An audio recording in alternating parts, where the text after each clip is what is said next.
Change. People have fought for it for years.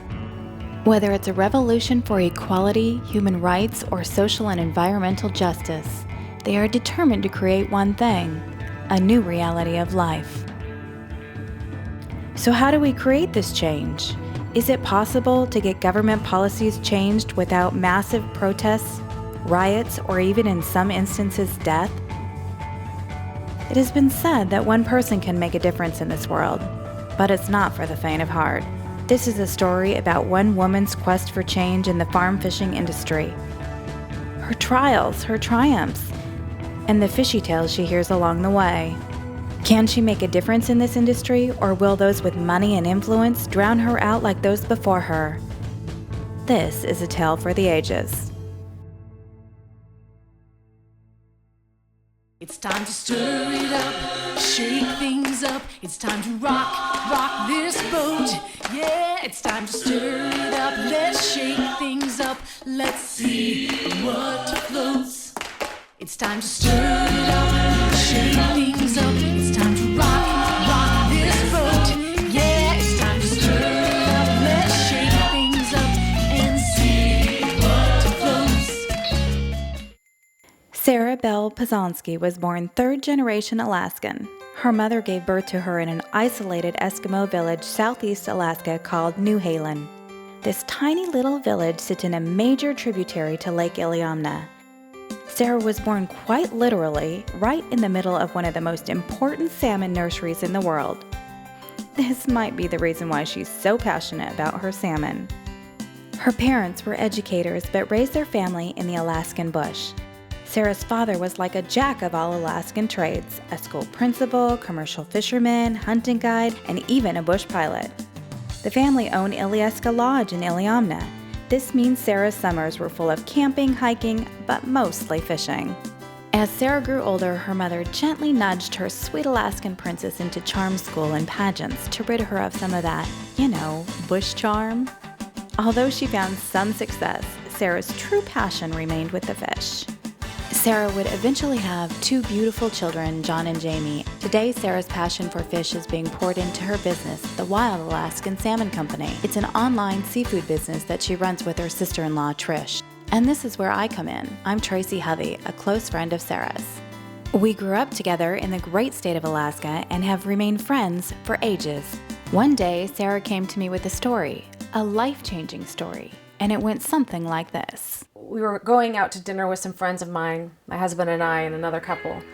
We went to a restaurant and on the menu it said wild Alaskan salmon. So I, of course, wanted to have that. Salmon really is my favorite thing to eat. Whenever I see wild Alaskan salmon, I want to order it. And as soon as I see it come out, I can tell by the flesh. It's this orangey, pinkish, not even really orangey, just kind of a real light pink color. And as it's coming in front of me, literally my stomach is just turning because I'm thinking, this is so gross. I mean, farm salmon to me is just like, blah. I mean, it's mushy, it's soft, and I know the taste is just so nasty. I'm just looking at it thinking, oh, this is so gross. And I'm irritated because I'm thinking, I sell wild Alaskan seafood, and it just really bothers me that a restaurant would put wild Alaskan salmon on the menu and not sell it. Now they're just lying. Right outside the kitchen is the owner of the restaurant. I said, I ordered wild Alaskan salmon and it wasn't what I got on my plate. This is farm salmon, but you have wild Alaskan salmon on the menu. Why are you doing that? So he goes, well, just a minute, let me go ask my chef. He said, just tell her it's wild salmon.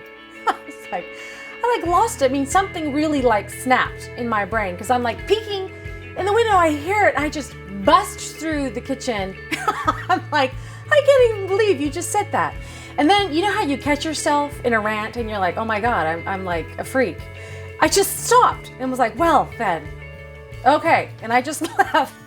So after the restaurant experience, Sara made a decision that something had to be done. We decided to make a film that would document the important facts of Sara's journey to create some kind of change in the farm fishing industry. From her point of view, people were not listening to all the information in the media. Chinese fish has been contaminated for years. British Columbia's wild salmon fishery has been on a massive decline for the last 2 decades, and many point a finger at BC's fish farm industry. Today, the FDA is officially banning 5 species of fish from China: catfish, shrimp, basa, dace, and eel. The Get Out Migration. It's a trek down Vancouver Island led by prominent fish farm opponent Alexandra Morton. Wild salmon cannot survive in the presence of fish farms because the fish farms break the natural laws. They keep bacteria, viruses, and parasites down. What we're seeing is lots and lots of sediment and not much in the way of life. It's really very much of a biological desert. There's very few living organisms down there. There's a few scavengers, not too much else. And it just isn't a lot of things that are conducive for animals. It's probably a fairly toxic environment for most creatures. Will it occur to anyone in this government to actually begin to function in protection of the American consumer? We needed to do something different, something that stood out from all the noise about this farm salmon. Someone in politics once gave me some great advice. The best way to make people care about an issue is to give them an actual person to care about. So my recommendation was to put a face, Sara's face, to this tale, because there are many people who are not inclined to care about a slimy fish narrative, but they might just care about Sara's personal story. So at the young age of 41, Sara was committed to really making a difference for people everywhere. She wanted to pursue some type of legislation that would give the public a chance to make an informed decision about what they are eating. That means passing legislation that would necessitate restaurants to disclose the type of salmon they are selling, like grocery stores have to do. What's being fed to this fish is complete toxin. Toxic, stuff, poison that we're eating. They should be required to say it. It should be on the menus. Look, we're serving farm fish, and by the way, if you eat farm fish, you could have all of this stuff, and it should be listed, just like a warning label. I mean, why not? Why not? Why are they allowed to not disclose what's in their fish?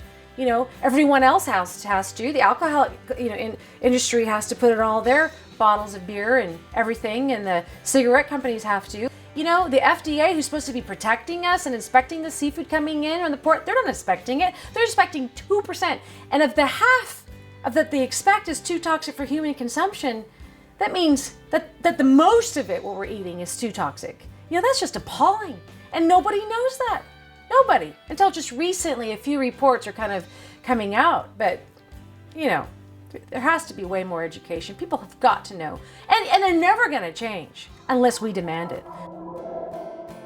Her first step was to talk to Pennsylvania Congressman Tim Murphy about his ideas on how to make a difference in this industry. 3 things you can do: change their hearts, change their minds, change their behavior.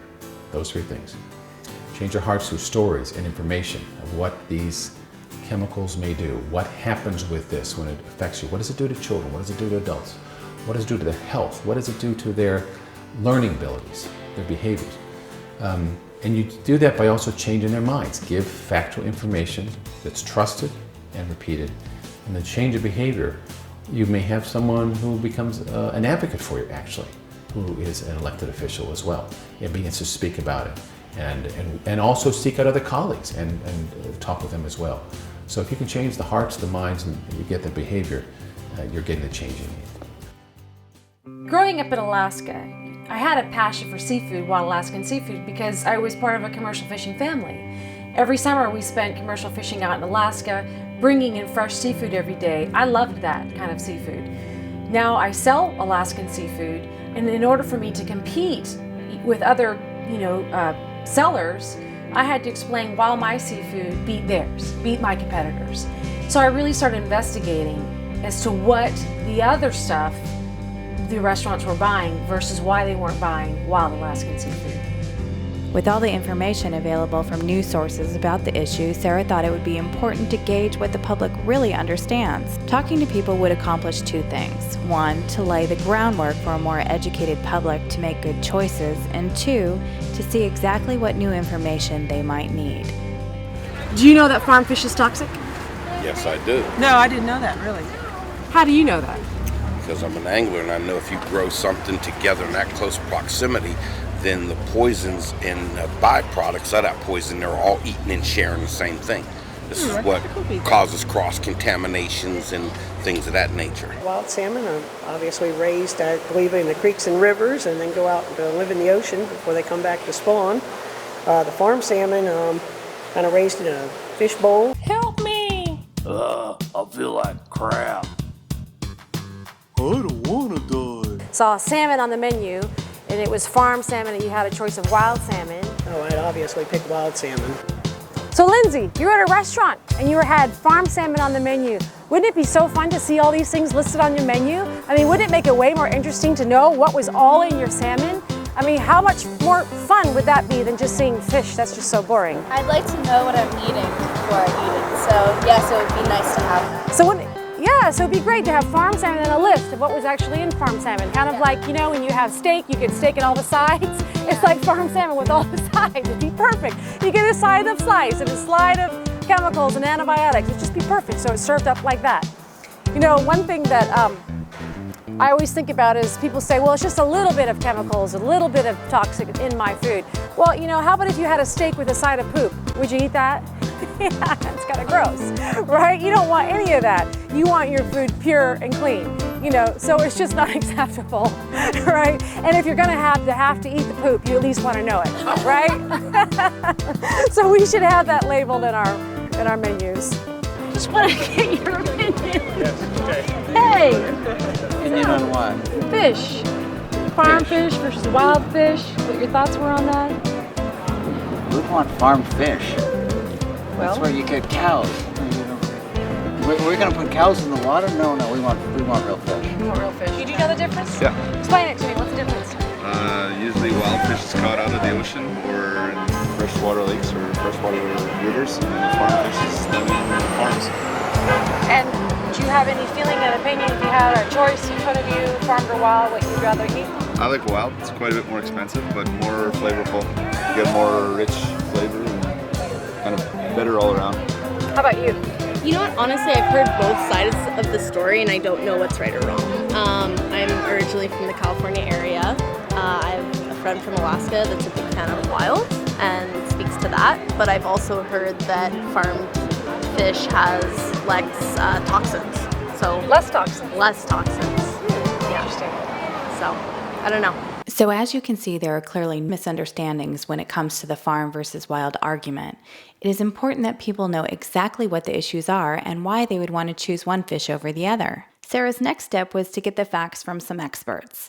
We flew to Canada to understand exactly what was happening in the farm fishing industry. Alexander Morton is a marine biologist and the perfect person to bring some clarity to this issue. She has been fighting against the Canadian government for years about the impact farm fisheries have had on her community in Echo Bay.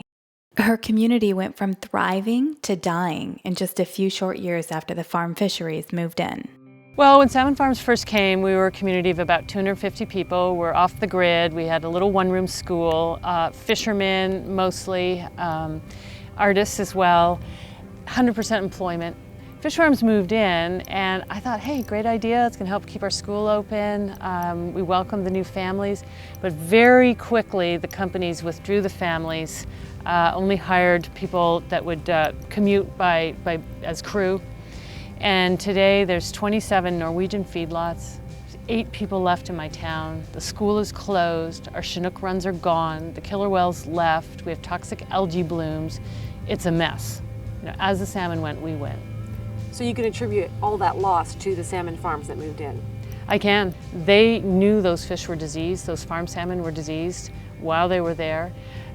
Now the companies are in denial about European viruses, but I'm finding them everywhere. And it all happened the instant those farms went in. People say to me all the time, you know, what's the big deal about fish farms? Why are you so crazy about this? Why don't you want people to eat farm fish? Explain to me in your own words what you think the problem is. Salmon farms break the natural laws. Nature is very, very careful to limit pathogens. So for example, wild salmon are always moving. The adults come in the fall and they all die in the river. We believe the reason for that is to break the cycle of disease. Alexandra explained that viruses have been wiping out the farm salmon completely. In Norway, the fish farmers had a salmon flu that killed all of their salmon. Chile heard about the problem but refused to believe that their salmon was as sick as the Norwegian salmon until it was too late. The bigger concern for Alexandra is that the same fish farm operators are farming in British Columbia, and now they too are in the first phase of that same exact problem. But the same operators are here, And they're doing the exact same thing. So we are in stage 1. They're saying, no, we don't have it. We don't have any exotic virus. And I go to the supermarket and I buy farm salmon, and there it is. You test it? Yeah, I take samples, send them off to Dr. Kabenge, also to Norway, and we have found 3 Norwegian viruses: the Piscine Rio virus, the salmon flu, which is infectious salmon anemia, and what is called salmon alpha virus, which causes pancreas disease, which is becoming a huge problem in Norway. Nobody's talking about it, but we found it here in farmed steelhead. So why does it matter that these fish have these viruses? Why should people care? There is a concern with people eating them. And, I'll just say that every time I give a talk on this, a health practitioner, generally a nurse, will take me aside because they don't want to scare people, and they'll say, we don't think it's a great idea that people are eating salmon flu. Other than the viruses that are attacking the wild salmon, Alexandra explained why fish farms pose a problem to Sara's livelihood. The government is willing to buy out the commercial fishermen because of the decline of the wild salmon. There's whole towns with empty docks, huge buybacks, so the government offered low prices and bought the fishermen's licenses back off of them. A lot of guys went for it because they could see it going down. So in 2009, the Fraser sockeye crashed. And so I really studied what happened to those Fraser sockeye. It's the biggest commercial fishery in British Columbia. When the Fraser sockeye come out of the Fraser River, most of them go north, passing like 9 million farm salmon. But a couple of runs go down to the south around Victoria, right here, and do not pass fish farms.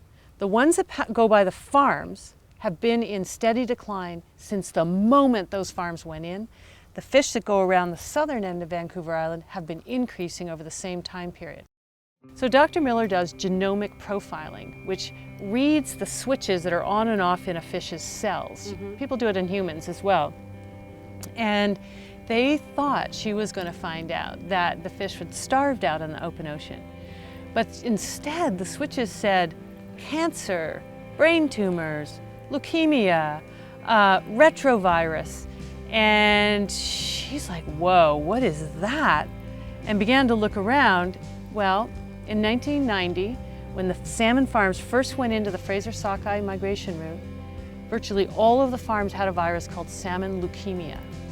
Nobody knows exactly where it came from. Probably it was an endemic disease that just went berserk in the farms. DFO did a study to see how many sockeye would die if they were exposed to this disease. 100% became infected and died. How is it they get away with that? Because it's underwater, out of sight. We're a very visual creature, and people say to me all the time, oh, it's just fish. No, it's livestock. And I think if people knew what they were eating, you would never go and pick a cow out of a market if it had running sores and goop in the eyes and stunted and, but that's what they're eating with these farm salmon. There's all kinds of issues with them, but nobody sees it. They see it on their plate and they think it's fine. Well, you go up to a fish farm in British Columbia, how bad does it look? Yeah, you see little fish swimming, it looks fine. It's virtually nothing to look at. Sara learned through this interview with Alexandra Morton that the Canadian government and other governments are going to extreme lengths to keep the farm fishing industry thriving, even with all the controversy. It brought about the realization that she was going to have an uphill battle fighting against these fish farms in America. Creating change is not easy and always comes at a cost to someone. She realized that educating the public was going to be a key component to garner support when she needed it. So we hopped on a flight to Port Hardy, Canada, where the scenery was spectacular, but the waters near the fish farms gave us anything but clarity.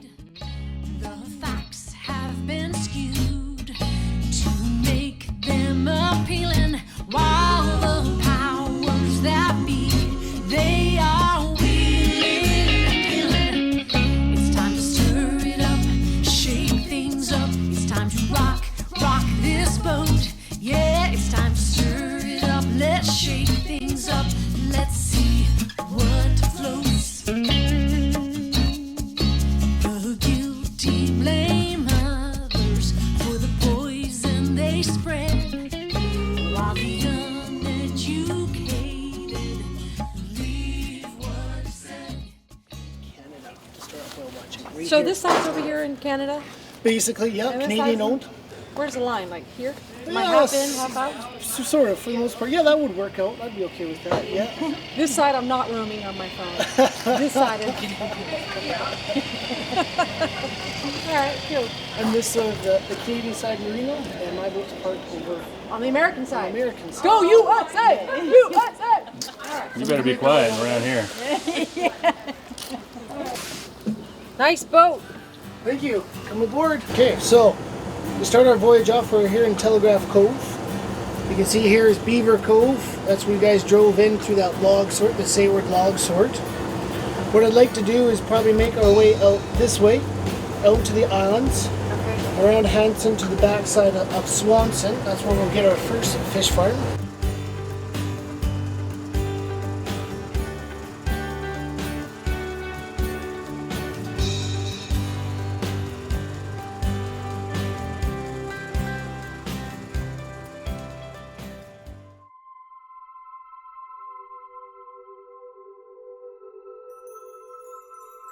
As we arrived at the first fish farm, it was eerily quiet. We wanted to talk to some of the employees, but there was no one on the docks taking care of the fish.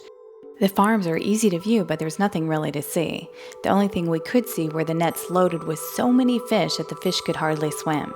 And we could see buildings, but there were no people visible. I'm looking at the sign here and it says restricted area, and I'm wondering, what do they have to hide? Why can't we come and see? Why can't anyone come out here and see what they're doing? If it's such a great thing, why is it a restricted zone?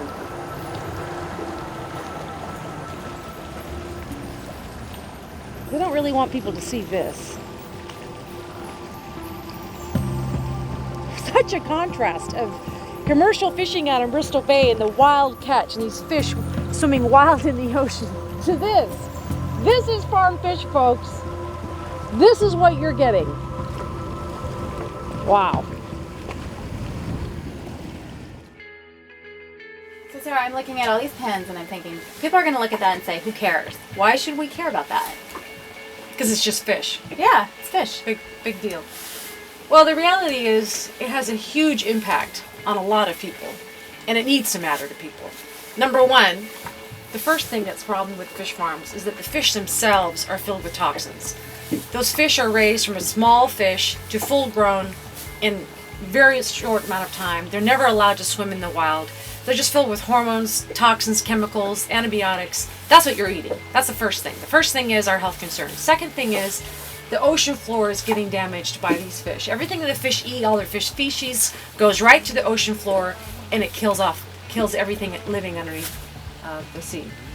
The third thing is commercial fishermen in this area depend on wild fish. Fish farms kill off anything swimming around it. Wild fish, when they're very small, are very sensitive to farmed fish, and they're very sensitive to any sort of disease or sea lice or anything. So if they come close to these pens, it's going to kill them off. Any escaped fish, which happens all the time with fish farms, they're very aggressive fish and they will attack wild salmon. So they don't work well together. They kill off wild fish. Wild salmon is an important resource for British Columbia, for Alaska, because commercial fishermen, there are families that depend on healthy oceans. We have to have a healthy ocean.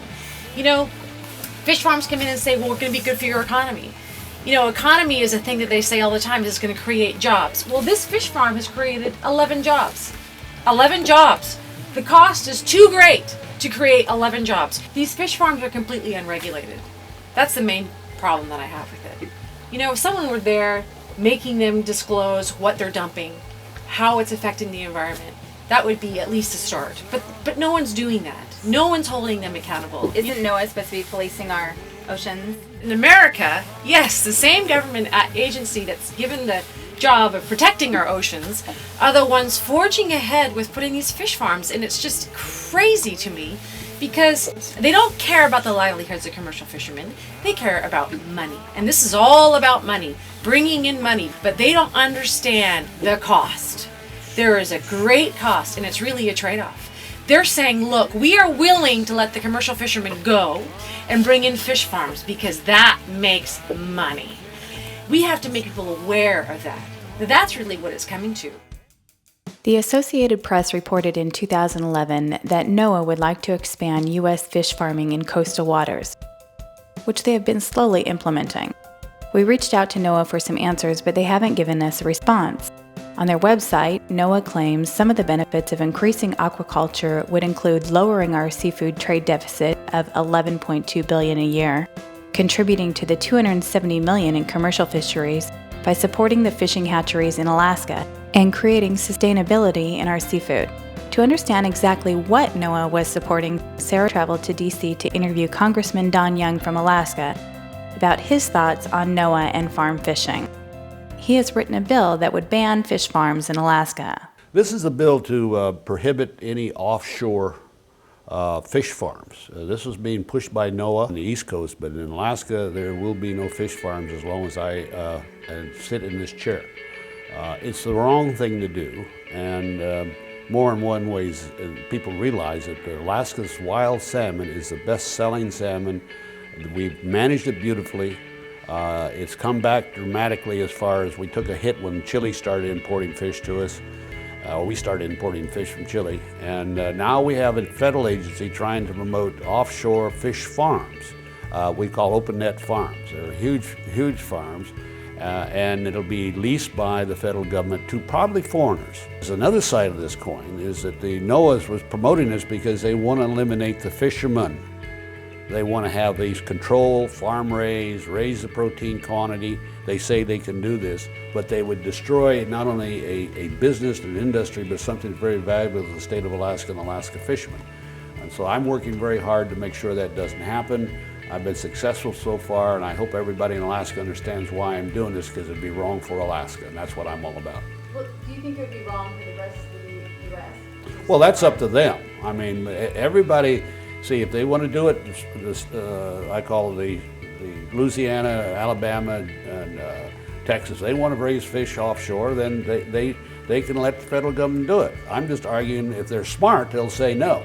Well, why do you say that they're smart? Well, because it'll hurt their fisheries too. They're trying to eliminate the independent fishermen and control it by permitting. And not letting the states do it, but doing it by the federal government. It's an overreach, and then they control the supply of fish to the consumer, regardless of the quality. I mean, this is a ridiculous situation. So this is really what they're trying to do in the ocean. After the interview with Congressman Young, Sara understood that NOAA was not fighting for her. They are fighting for the giant farm fisheries. But what about other parts of the U.S. government? Isn't there some part of the government that would oversee some fairness in this industry? Congressman Murphy shared another important fact about how the farm fishing industry isn't held to the same standards as other industries because they simply don't have the manpower. The FDA and other agencies within the federal government are to monitor those and make sure that they are not causing health problems. But in many cases, we simply don't have the manpower to do that. But FDA and the Department of Agriculture are also supposed to monitor the food we eat, make sure it's properly labeled, make sure it's tested, that it does not have disease in it, that it doesn't have toxic levels of content. And it is interesting that such things don't seem to apply to the farm fishing industry. The reality is that the U.S. imports 91% of its seafood. Of that, the FDA only tests 2% based on a risk-targeted inspection program. The U.S. Government Accountability Office released a report in 2011 stating the FDA's oversight program to ensure safety of our seafood is limited and ineffectively implemented. The report states that in 2009, the FDA only tested about 0.1% of all imported farm fish. Understanding all this information, Sara realized she was going to have to make enough noise that the Goliath agencies would take notice of her. She wasn't sure what her subsequent rules of engagement would be. But then Congressman Young was kind enough to give Sara encouragement about creating change. How can I make a change? Well, you're going to make a change if you keep up this passion for this issue and don't get burned out and recruit people to be in it. That's what it's going to take. And it takes a lot of dedication. It's really very hard for people to understand if you've got a cause, you have to sacrifice. And not only sacrifice, but time, belief, and convincing. And that's the thing I would suggest you can do as a group. You ought to set up a group. You may start a movement with this movie. And then it became clear what her next step would be. We're gonna go picket in front of NOAA tomorrow. Sara was astonished that she was about to picket. Never in her wildest dreams would she ever do something like this. She couldn't believe that she was so passionate about fish and the environment that she would take such a dramatic and public stand. But she did. Where's the sign? See, my fish ain't farmed, but Noah's is. Noah wants everyone to eat farmed fish. Kill our oceans, kill all our wild salmon. My fish ain't farmed.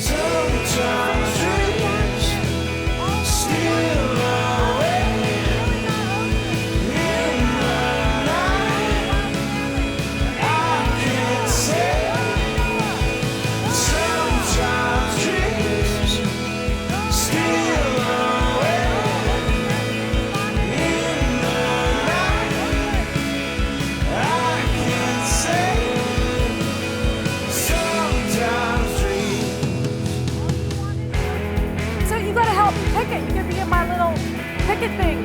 Say no to fish farms. We love wild salmon. Woo! Wild salmon's good for you. I met a friend.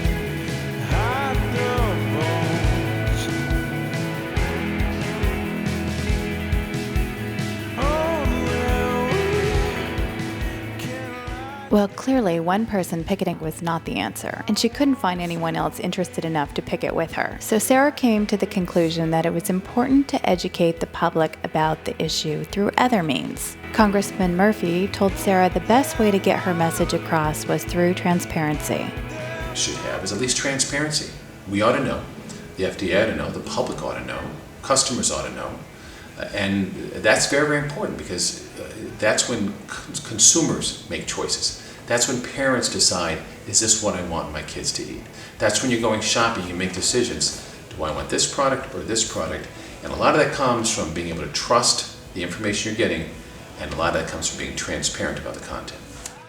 Since Sara had been having online conversations with farm fishing experts, we thought it would be important to express their point of view. Congressman Murphy asked me to be transparent about what I'm doing here with this film. And so in an effort, I went online to this aquaculture discussion group to find out from the fish farmers themselves as to why they're dumping toxins into the ocean and doing nothing about that to be responsible to protect the oceans. So I sent them some questions online, and it's just infuriating, their responses. Instead of giving me any solid answers or any scientific research, they just are insulting and do personal attacks and call me a wild zealot. And anyone that confronts them, they want to silence and muzzle like they've done to these fellows in British Columbia.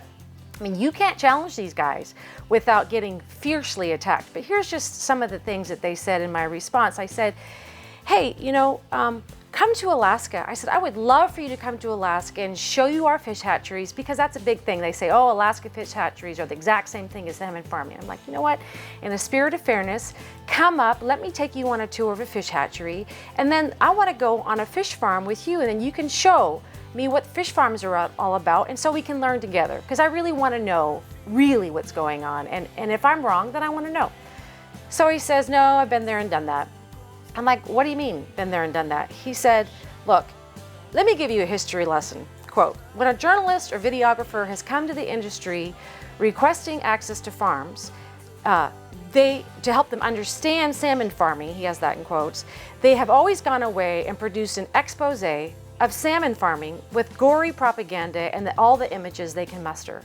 I think, well, why is that? I mean, no wonder they're coming away with that. They look at a fish farm and then they go, wow, holy heck, what's going on there? So then I said, well, how about doing closed containment systems? Closed containment systems have worked well, and in fact, in Washington, there's a group called Aquaseed who is doing a fabulous closed containment farm that makes sure it doesn't, because they want to protect the wild salmon and that are concerned about the environment. So they're doing this closed containment system on land to make sure they do that. It's a fabulous way of fish farming. So I asked him about that, and he says, these closed containment sea-based systems will involve much higher investment costs. Well, no heck, because right now they get free dumping in the ocean, and so why would they want to pay to do it? But let me just keep going on. So he says it's going to involve much higher investment costs, and he goes, however, there is a long way to go before closed containment construction will be as economical as today's net-based solutions.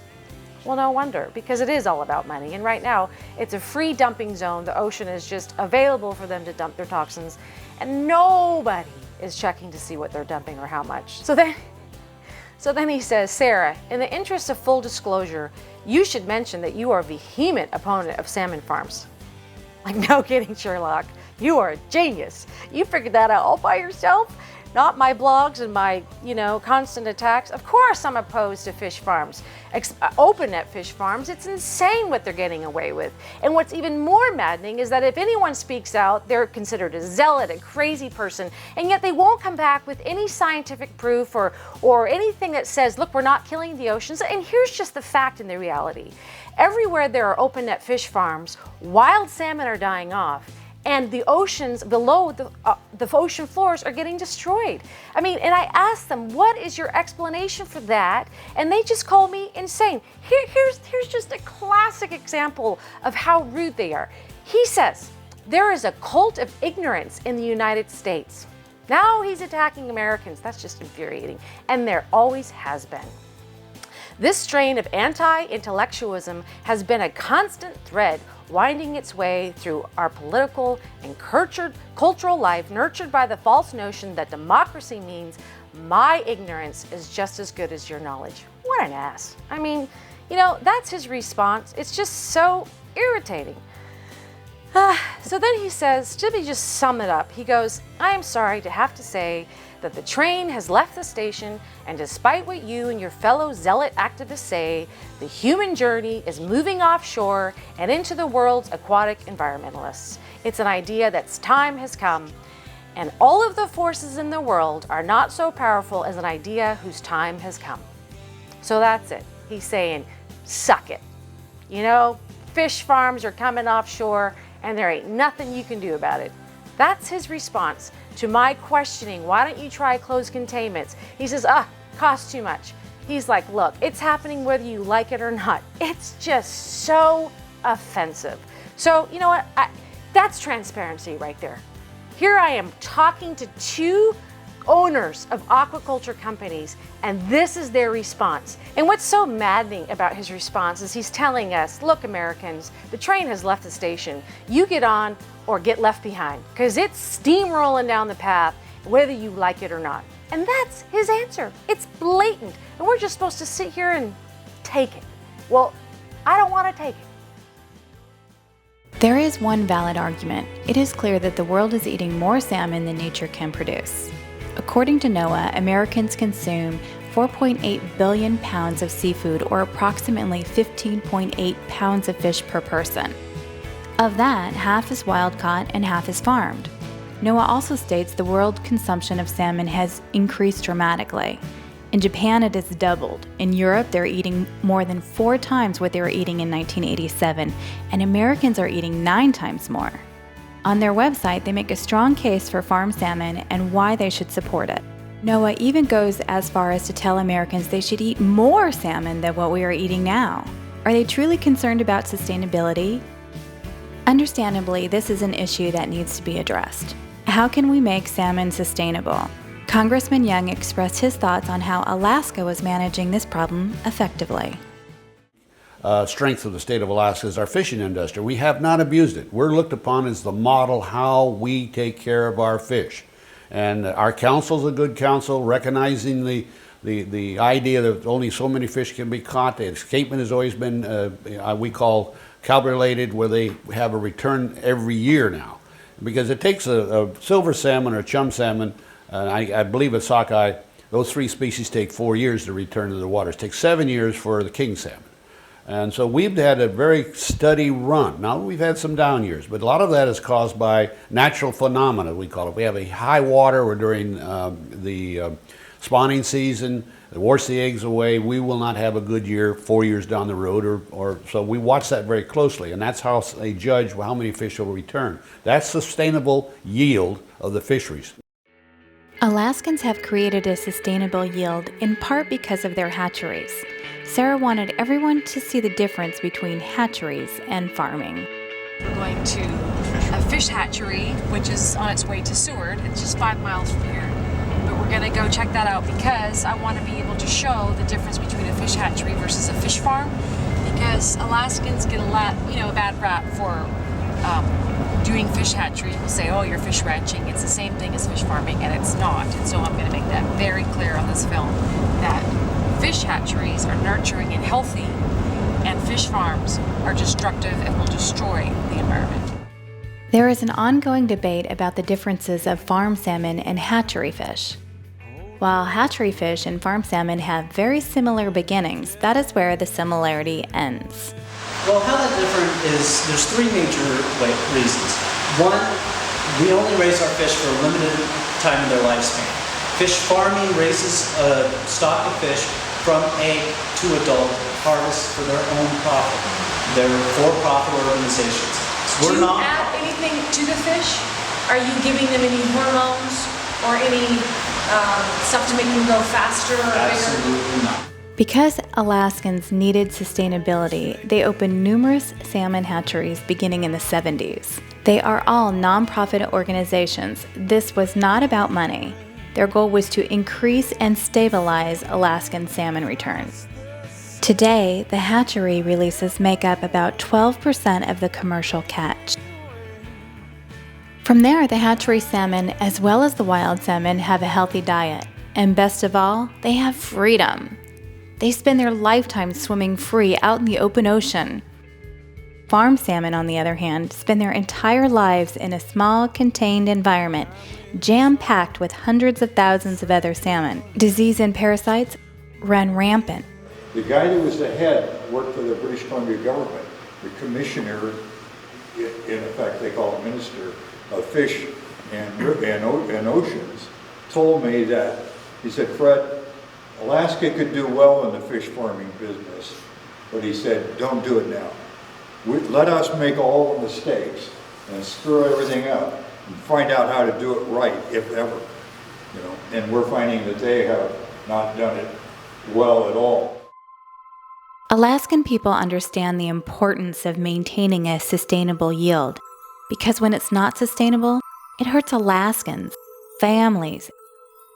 So yeah, it's really quite a contrast, between the small family, small scale fishing operations and the fish farms. Giant fish farms. That we're in competition with. People don't understand that when they're eating wild salmon in New Orleans or New York City, that it could have come from this boat. Your daughters could have picked this fish and it's now on their plate. That's right. Wild Alaskan salmon really is families in Alaska commercial fishing and providing it to the rest of the world. And it means a lot to us. We've done this for generations. Jerry Van Treese's dad taught my father how to fish back in 1960 probably. Yeah. And so it's just been a family tradition. Now his kids are fishing, my family's still fishing, and it's just a real community in this area. That's right. And something we hope to pass on to our kids and grandkids. Love to do that. Right. Yeah. What's most important to this area about fishing is Alaska is fish. Whether you're a commercial fisherman, a sport fisherman, or a subsistence fisherman, it is what we do. It is our identity, it is our culture, and it is what feeds us. It's also one of the major industries in the state, and it's very important to Alaskans. As the mayor of Soldotna, which is a sport fishing town, and a commercial fisherman, which goes out on the water during the summer to catch what not only feeds our family, but is how we make a good part of our living.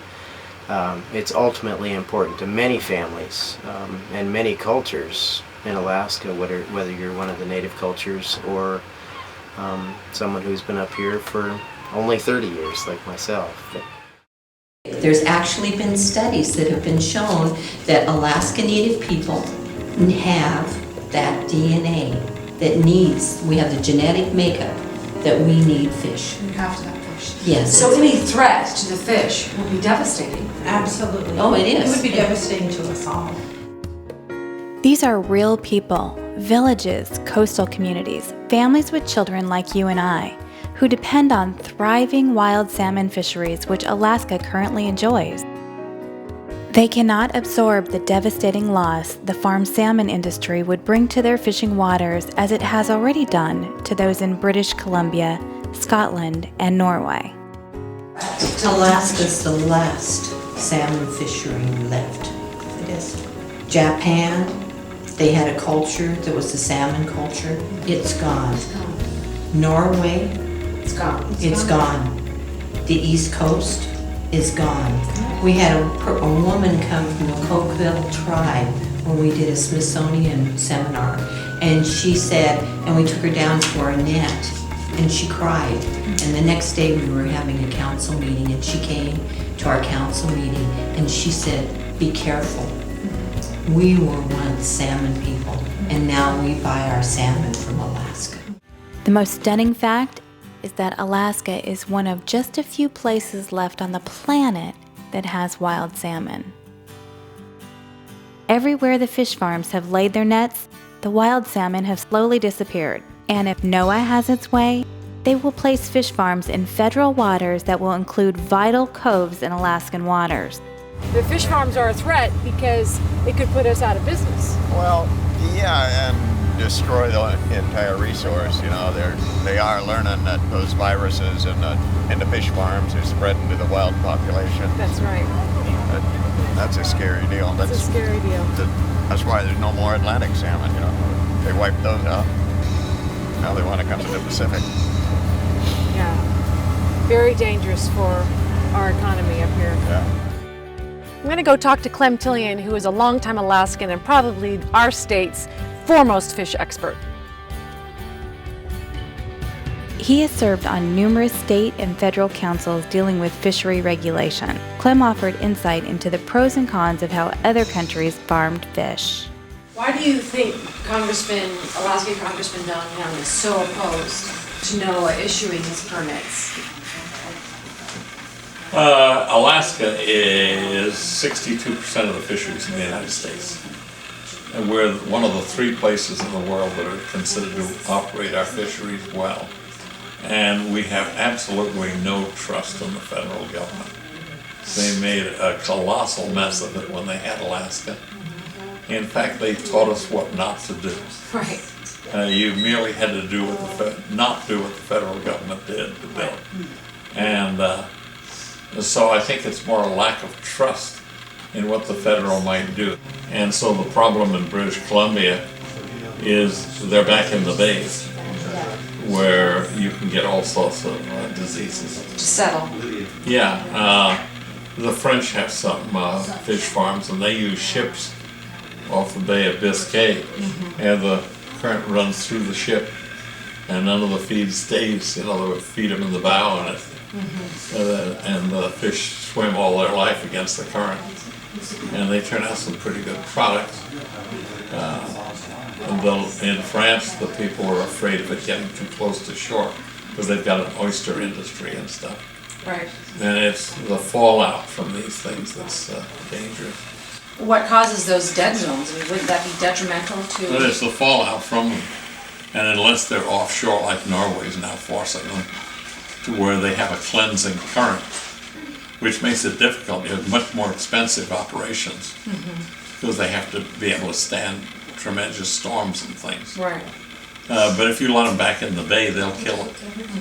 They'll just kill it with the fallout. Which is happening in British Columbia because they're right off in those little protected They're bays. little protected places. Right. Which is the last place you want them. So what would be the harm of having fish farms 3 miles out in federal waters where the currents would be stronger? And would there be much harm? Would it be 3 miles Well, out? isn't See, our- a lot of our bays, like federal waters, come halfway up Cook Inlet. Oh, so it's not a 3 mile, I thought it was automatically 3 miles out from the state coast. It is, but the thing is, it's not a straight line. Oh. It's any bay that's over 6 miles wide, the federal go right in. Oh. Chatham Straits, inside of Alaska, is federal waters. All the way up to Callaghan Island here in Cook Okay. Inlet is federal waters. Oh, I didn't know that. So what if they put a yeah. fish farm near there? What would that do to the fishery? Well, you'd be putting it right in the mainstream of Cook Inlet salmon runs, right where they come up. And what do you think that would do? But we have one of the finest salmon runs in the world. Why would you take the risk? Why would the U.S. take the risk? That's a good question. The answer most likely has to do with money. Aquaculture is a major contributor to the U.S., about $10 billion annually. And if we grew the industry, it could translate into more cash flow for the U.S. It is difficult for one person to create change in an industry when money is at the root of it. Sara clearly can't fight that battle and win standing alone. So what can someone do to make a change, to stop this? What would you suggest someone do? Well, you know, the fact is that we care about our waters. We work very hard to build a sustainable fishery. The federal government again and again has tried to come along and take control of fish and wildlife from us. And now what you're seeing is an overreaching federal government wanting to reach past the promises of statehood and inflict these new things upon us. And we shouldn't stand for it. Since we started the documentary 2 years ago, Sara has continued to educate the public and do her part for creating change. She needs your help. I try to just tell everyone I can. I need a better outlet, though. It doesn't seem like it's really getting through. Whenever I see an article in the newspaper, Time magazine, the New York Post, anything, I try to make sure people see that. I forward it on. The awareness is starting to happen, but there needs to be a great change, and so I'm just doing whatever I can. Well, we've had a history of fighting the federal government with mixed results, and you know, all you have to do is go beyond the border of Alaska and you get people who are almost brain dead when it comes to issues that we care about in Alaska, and that's another one. I mean, we have other issues like that, and so we have to be vigilant. We'd have to tell our story, stand strong, and fight it. And you know, and I think at the end of the day, we win. But it takes a lot of effort, and it costs a lot of money, and it wears people down.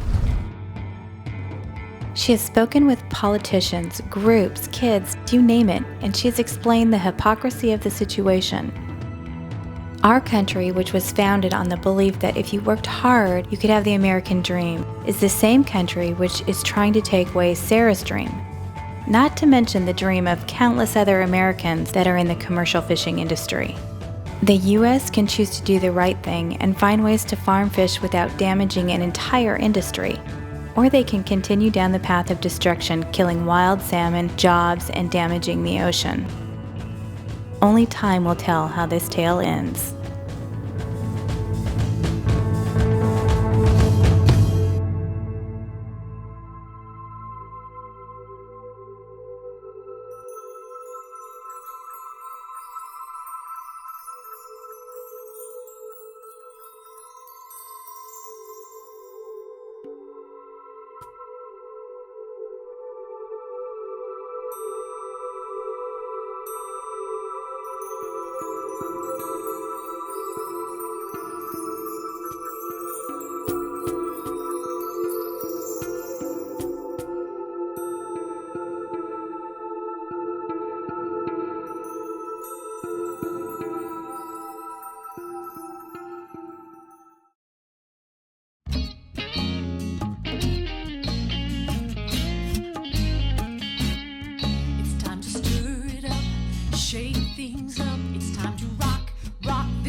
see.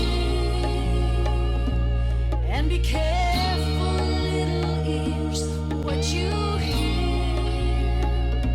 And let the truth shed light on those dark and tangled shadows in your mind.